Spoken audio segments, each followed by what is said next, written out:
Hello and welcome to the Lewis Nichols Show. I'm really excited to bring on my next guest, who has just released probably one of the best albums I've heard in a long time.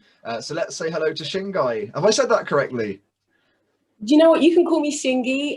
It's so lovely to meet you, Lewis. Thanks for having me today. Thank you so much. I mean, first of all, I've got to say this lockdown and the kind of restrictions that we're in at the minute is difficult for a lot of people. But for you as an artist, has that given you kind of time to just work on some of those things that have been on the back burner for a little bit and just kind of given you the time to get creative?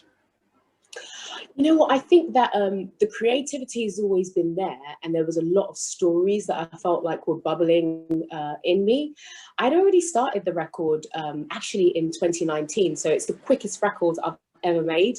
This is my 4th album in like 10 years, so I'm 4 albums deep, but this one, because it was like me and so many of the stories were so personal. Obviously, I'm so proud with everything that I've done with the Noisettes so far, and we sing about a range of stuff, right?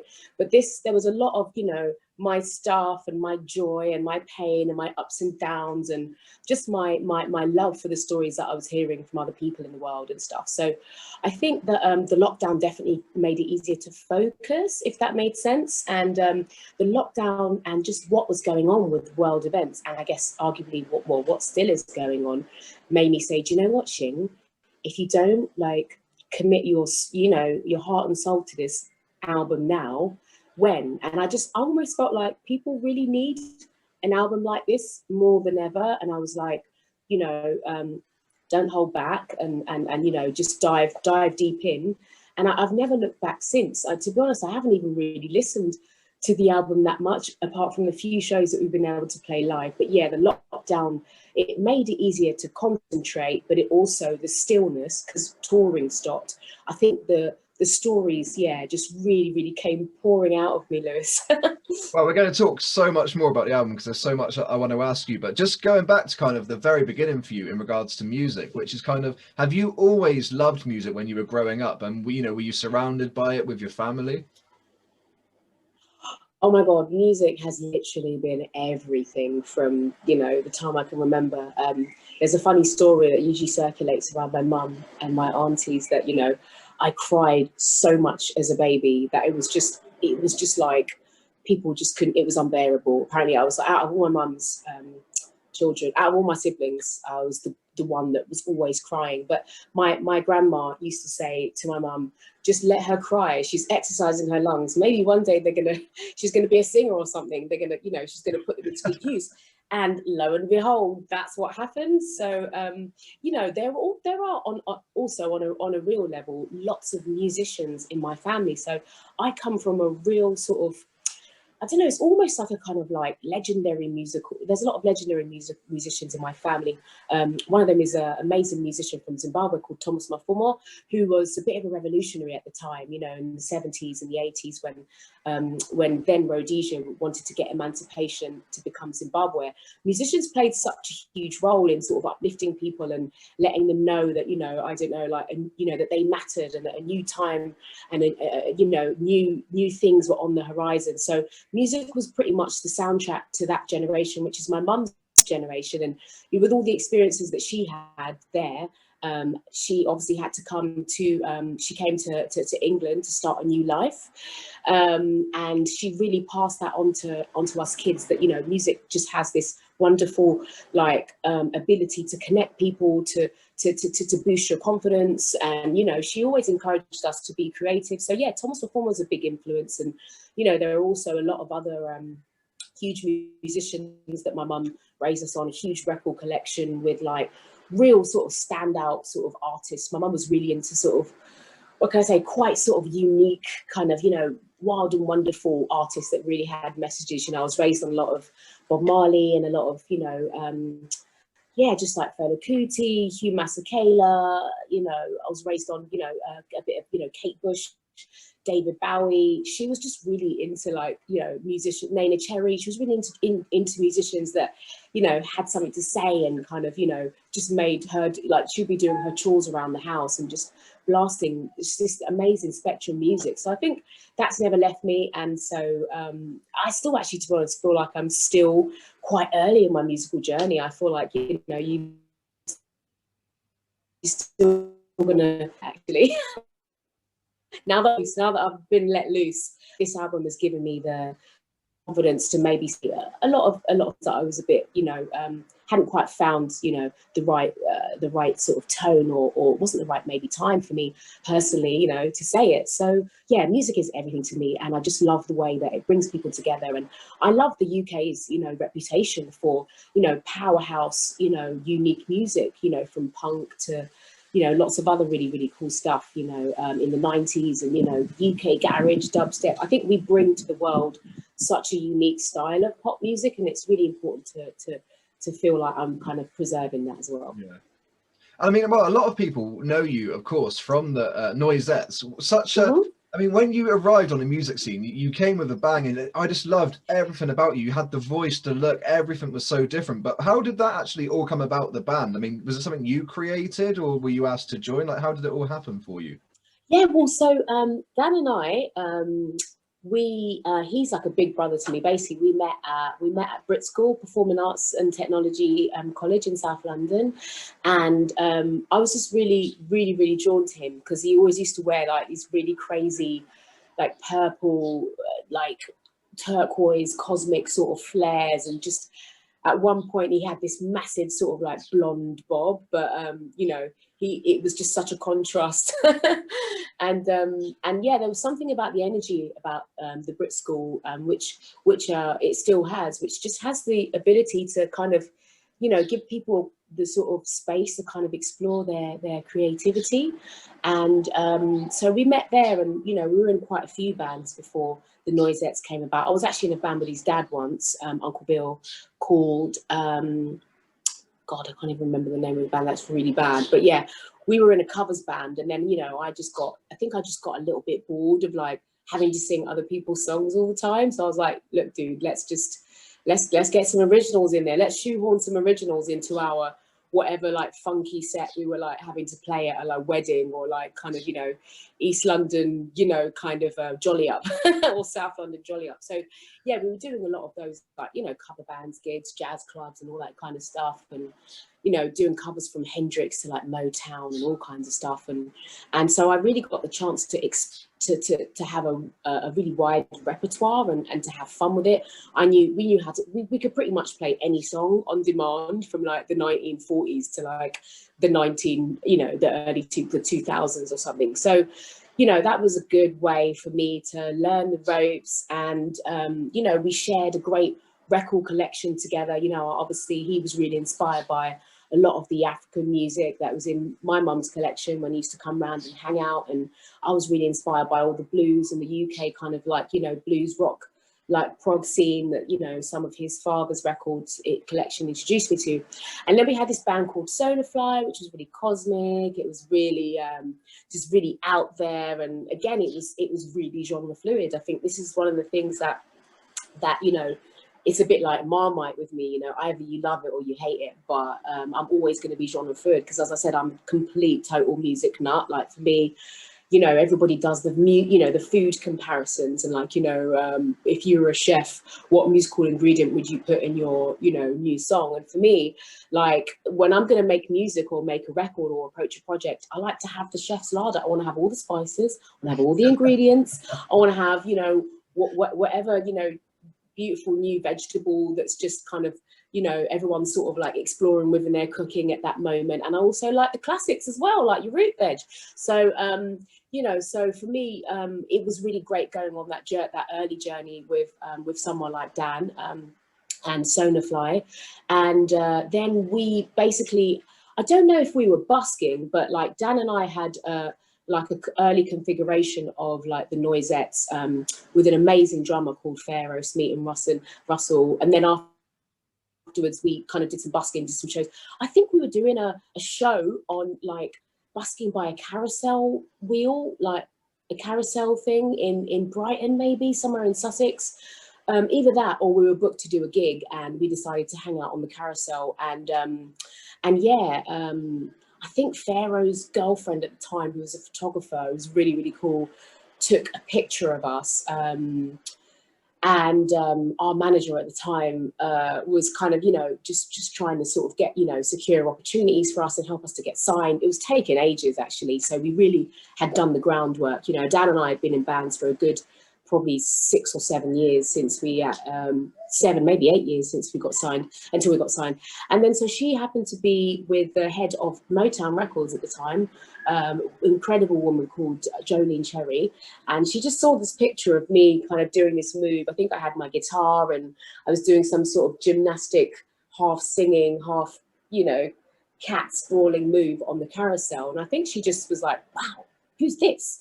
And she was like, so, are they serious? Do they want to get signed? Oh my God, this, she, you know, she just looks really cool. I mean, you know, like, are they ready? Are they ready? And then, you know, basically, manager at the time, Susan, basically told us that we were all going to sort of get on a flight. And the configuration of the band was still changing a little bit at that point.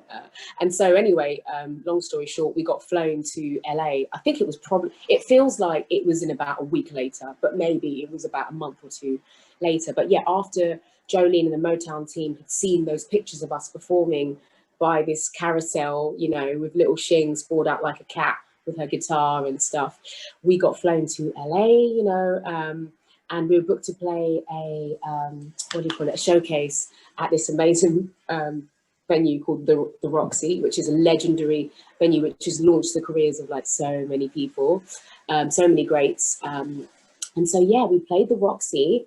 Probably, I think it was maybe the day that we arrived. I remember like we were driving down Sunset and we were going past like the Viper rooms, and, you know, I think we saw like Lemmy on the corner, Lemmy from Motorhead. I mean, it was just like, it was totally wild.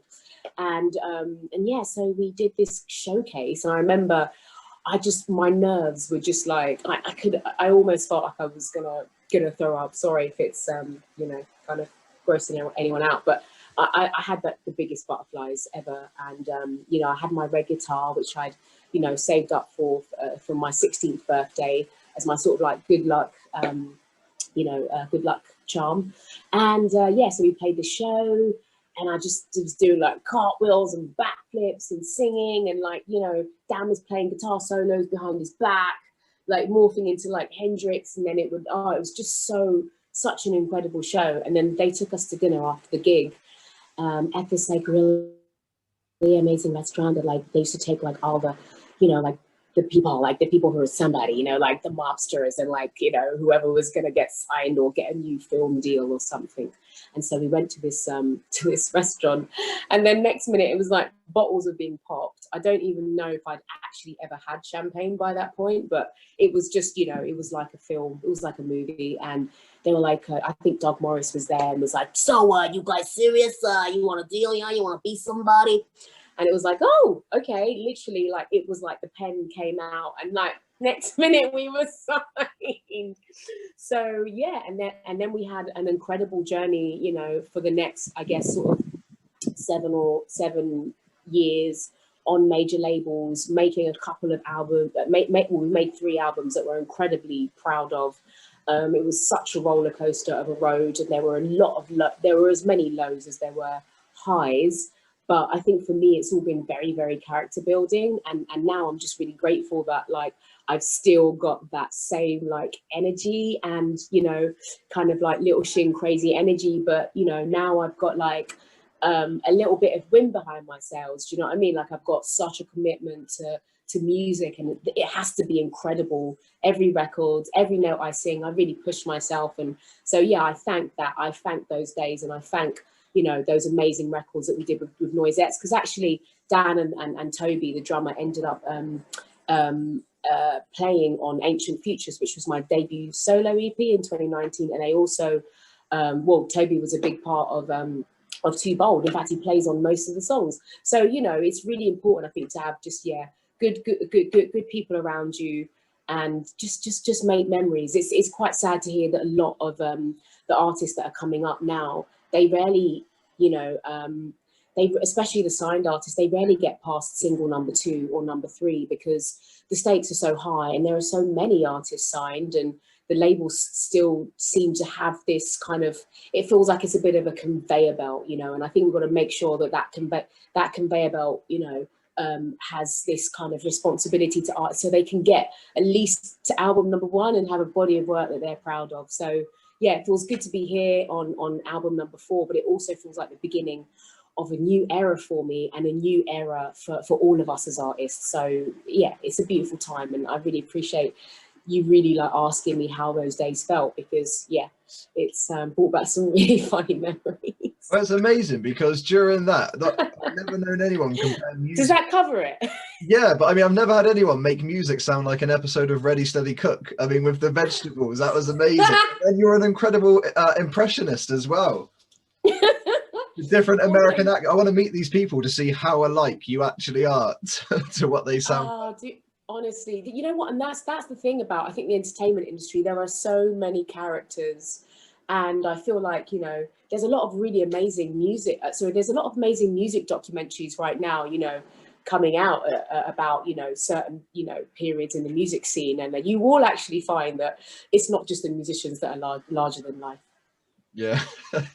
I gotta say, obviously for you, Don't Upset the Rhythm, that was the track that kind of catapulted you in the sense of mainstream success, especially reaching the charts. Was that a life-changing moment for you as a band? Because the moment, you know, a song like that reaches so high in the charts, I mean, number 2, and it was used everywhere on television, that must just kind of change your life instantly, because everyone knows who you are from, you know, from that moment.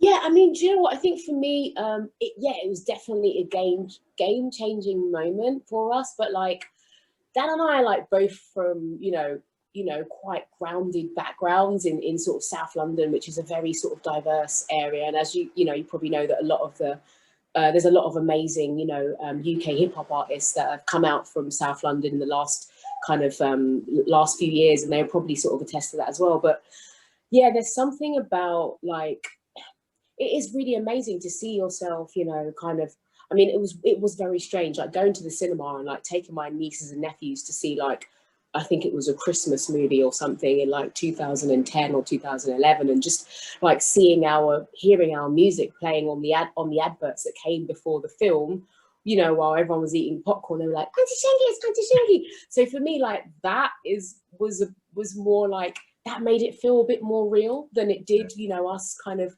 being, you know, all over the sort of mainstream media and television. And, you know, we were lucky to get that, not lucky, but I guess, you know, we were talented and devoted and amazing enough to earn that positioning that we had at that time from the mainstream. But we'd done the work, do you know what I mean, Lewis? Like, we were kind of a little bit like, we were really well known around like South London and East London, you know, that the squat party circuit, the festival circuit. I mean, we were doing gigs. I think we were doing gigs and festivals probably 5 years prior to us actually breaking. We used to get in my little Beetle. I had a vintage Beetle that we used to go around doing all of our busking in, me and Dan.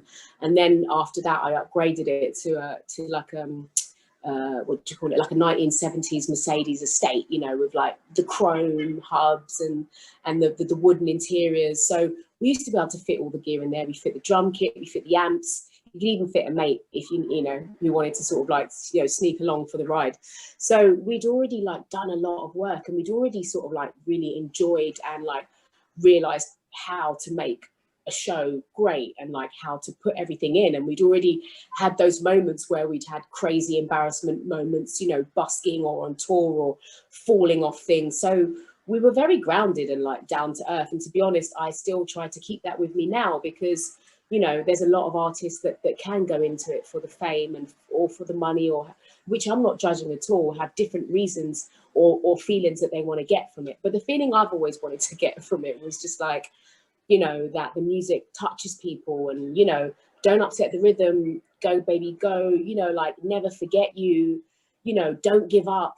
Those are the sort of sentiments of that I really like to make sure that can get through to a mass audience, because, you know, it's just, it always seems to feel to me like that it's our kind of job, like we actually have a bit of a service as musicians and not just to ourselves and our own ego. So yeah, I mean, it was a bit crazy, but it definitely felt real when, like, you know, your family members or your schoolmates were, or people who weren't your schoolmates were suddenly going, oh yeah, so I saw you like on TV, yeah, sis, yeah, nice one, cool, keep it up, you know, or like, you know, it was quite nice, kind of, I suppose, also having that moment where I was always a bit of a kind of weird and wonderful, you know, South London teenager that used to kind of go round on my bike with the crazy outfits and, you know, pieces of wire in my hair, you know, blasting, you know, records from like the 60s and the 70s, like, you know, out of a little speaker on my bike when I'm like 16, 17, 18. Like I was always flexing like that. So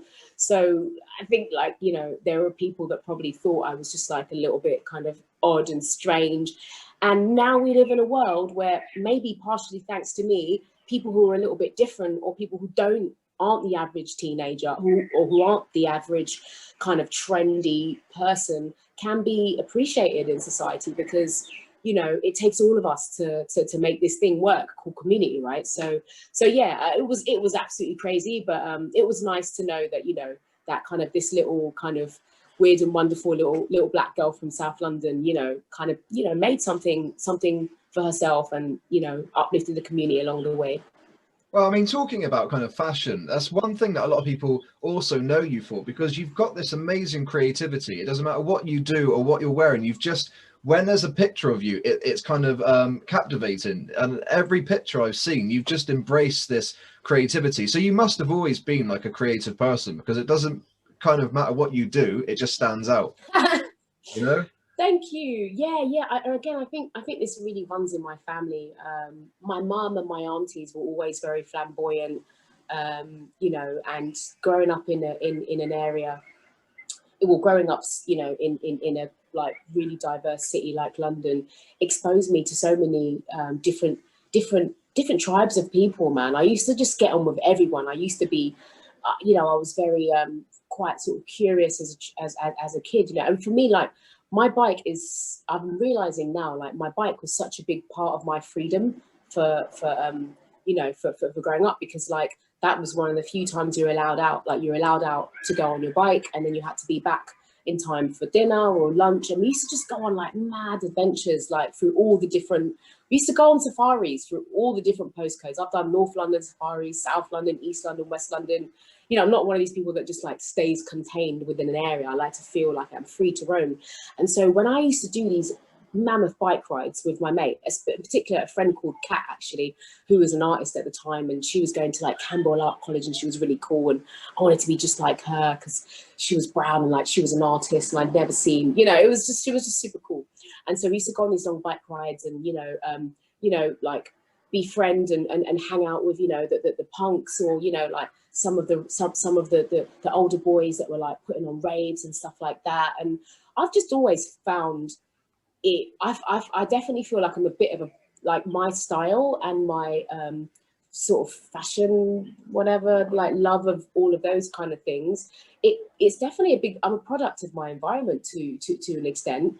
And then on top of that, I just kind of add a bit of you know, maybe a bit of audacious sort of vibes on top. And so, yeah, like just, you know, going through Peckham and seeing, you know, all the aunties with like their head wraps and, you know, all the different mangoes and plantains, and then apples and bananas and pears and, you know, all this kind of stuff. That's definitely probably why, that's probably why I'm quite sort of dynamic and sort of colourful in the stuff I like to wear and the way that I like to do my hair. Do you know, especially on stage. Just being really nosy, next to the guitar behind you, is that like a gigantic vase? It is. It's a gigantic empty vase, but actually it's got a lamp in it. So basically, okay.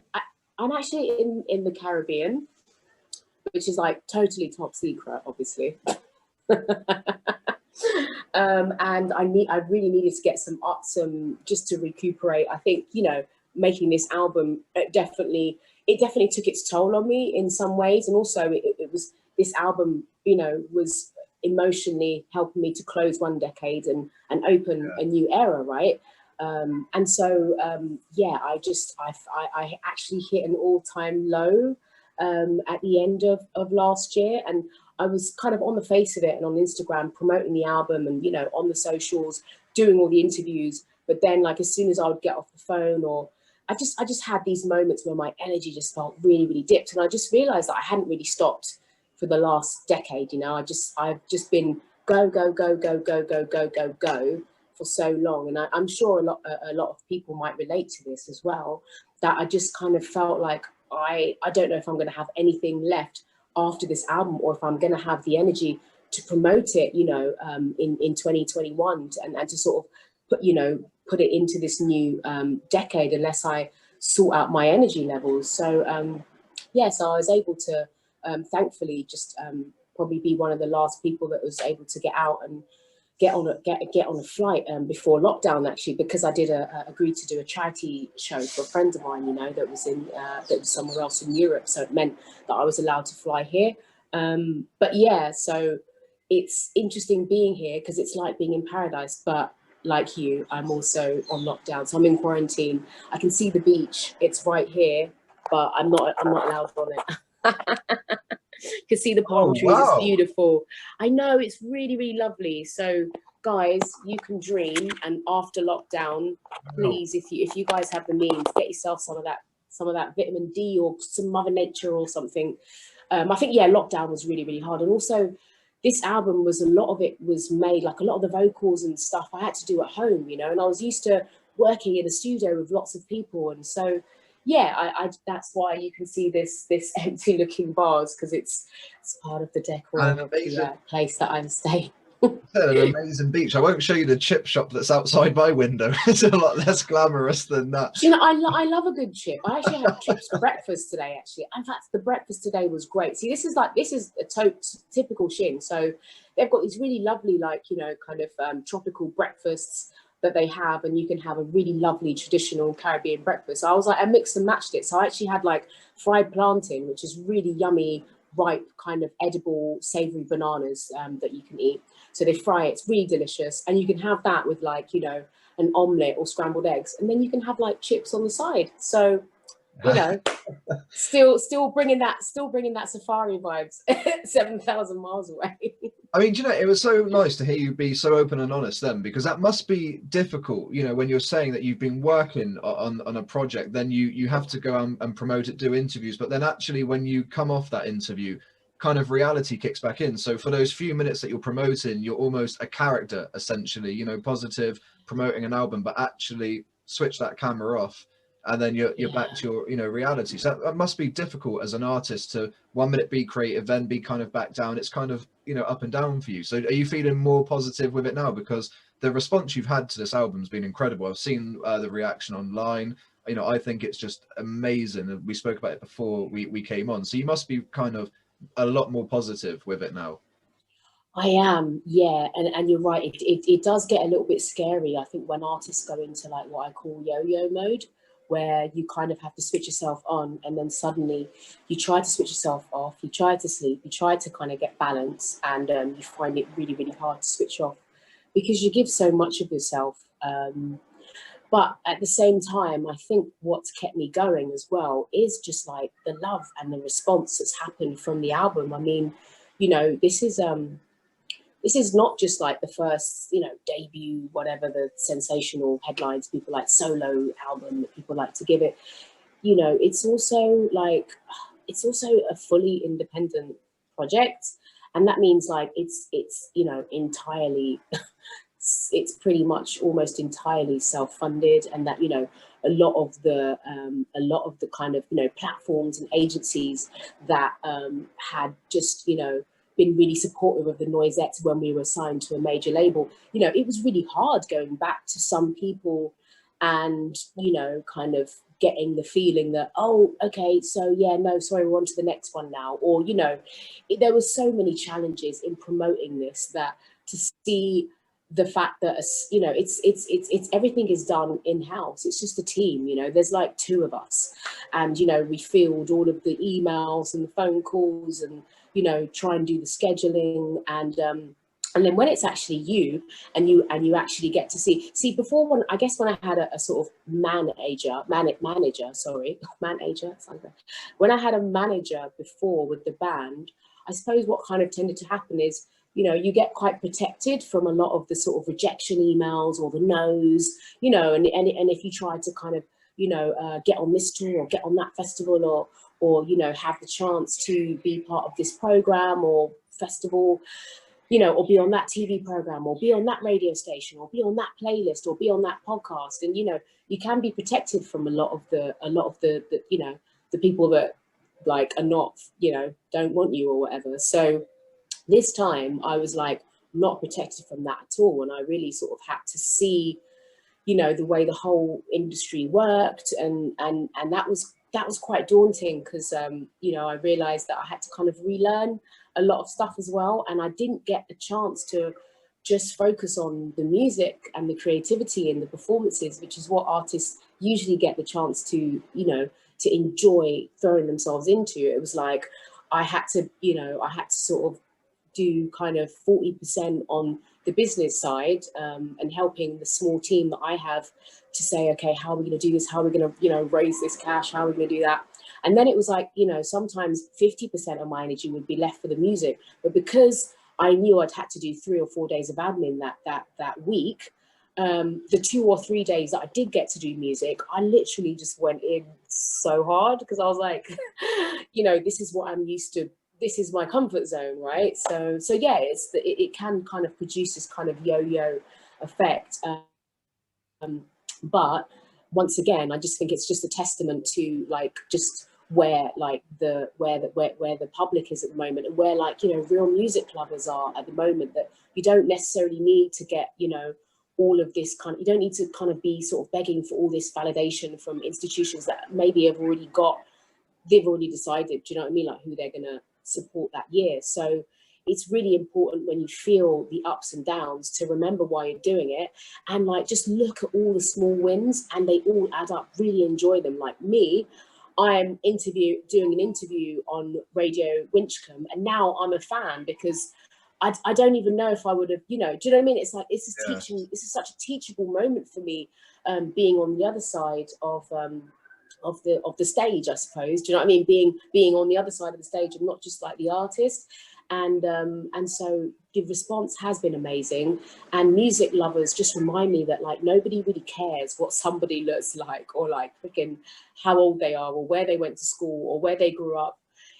People just need good music now, you know. And I feel like, you know, there weren't that many records that came out in 2020, because I guess it was a really difficult moment, and a risky moment, you know, for a lot of labels and you know, corporations to sort of like, you know, release music, because the world was having some really important conversations, and maybe it just didn't feel right to sell, you know, especially like, you know, over the summer and going into the autumn. But at the same time, I feel like, you know, some of the few records that did make it through just made me think that, look, you know, people really, really need music. And also, like, you know, the fast food music, I call it sort of the fast food music that was starting to become more and more and more prevalent, I guess, in the sort of like mainstream.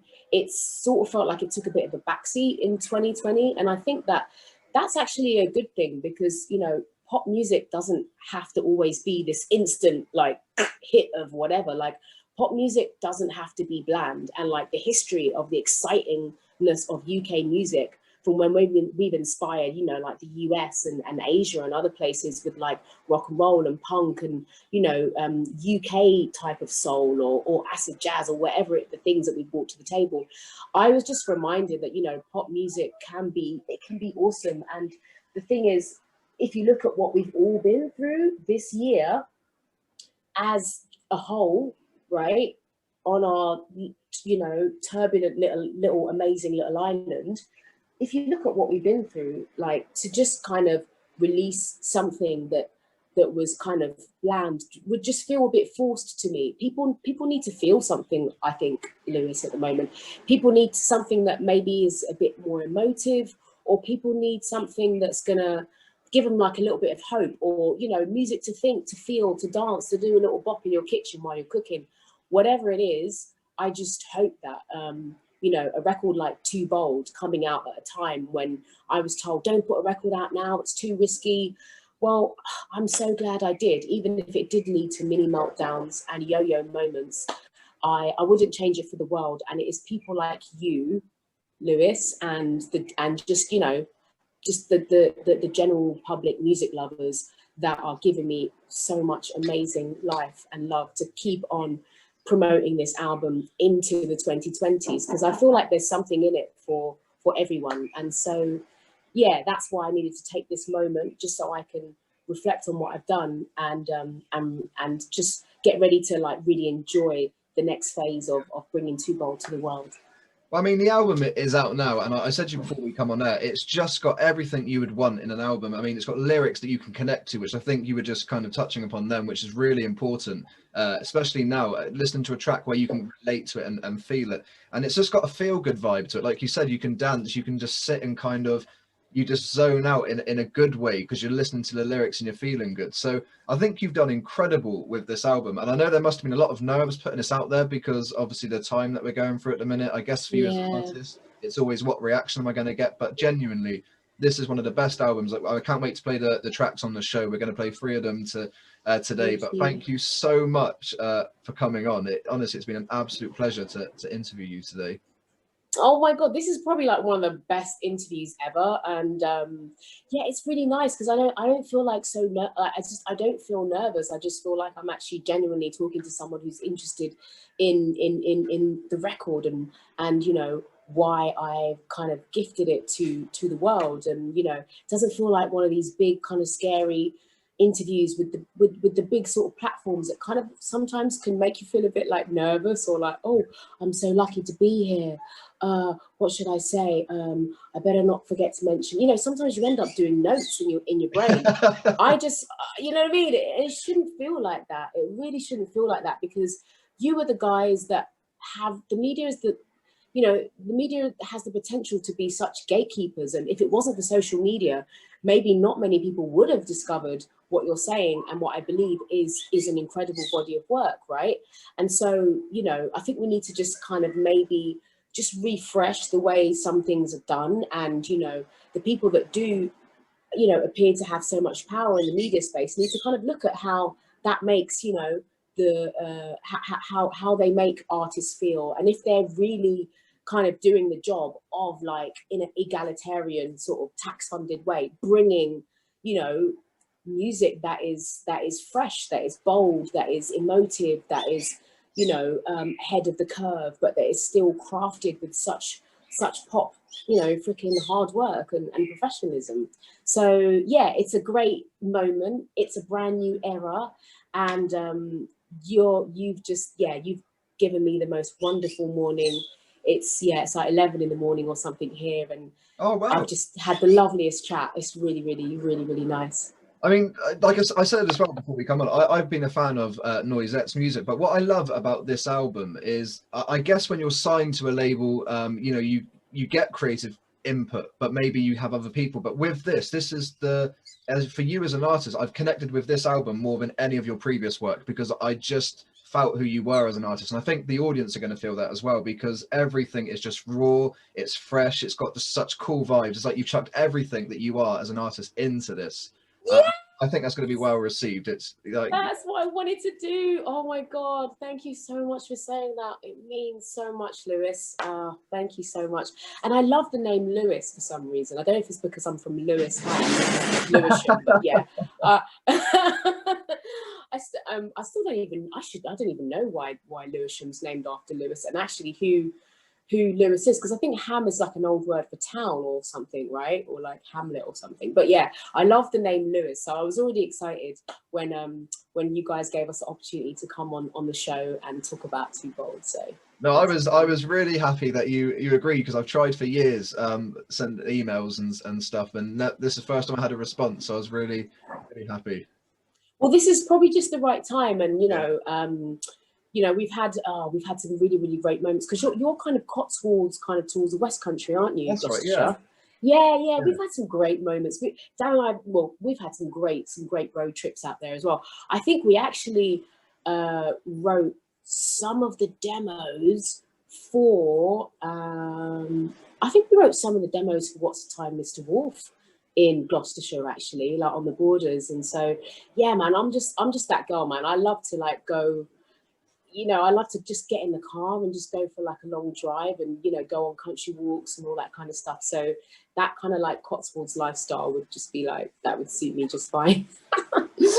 So maybe I have to pass through next time. I really hope we get to see you live on the show. I can't wait for this album to tour, you know, when you're actually allowed to go out and perform when the restrictions are lifted. I think this will be such an incredible show to go to. So thank you once again for coming on, and we hope we can see you in the studio and live in the future.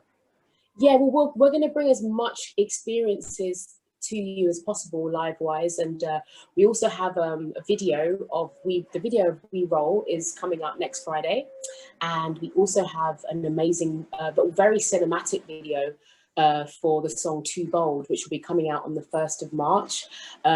We Roll is just very just vibes. It's really fun. It's just lots of people dancing. It's kids. It's like, you know, some of my friends. It's, you know, it's a really nice spectrum of people. And then Too Bold, yeah, it was shot in Crystal Palace Park, actually, which is a place that I'm really have fond memories of playing growing up as little Shing. So there's a couple of experiences looking forward to on the 1st of March, Too Bold, and next Friday, as I said, We Roll. And they're both directed by a female director as well, Sheila Nortley, who's British Ghanaian. So yeah, man, exciting times ahead, and we'll just do our best to keep on, you know, bringing the journey of the album to you guys. Thank you so much. Thank you.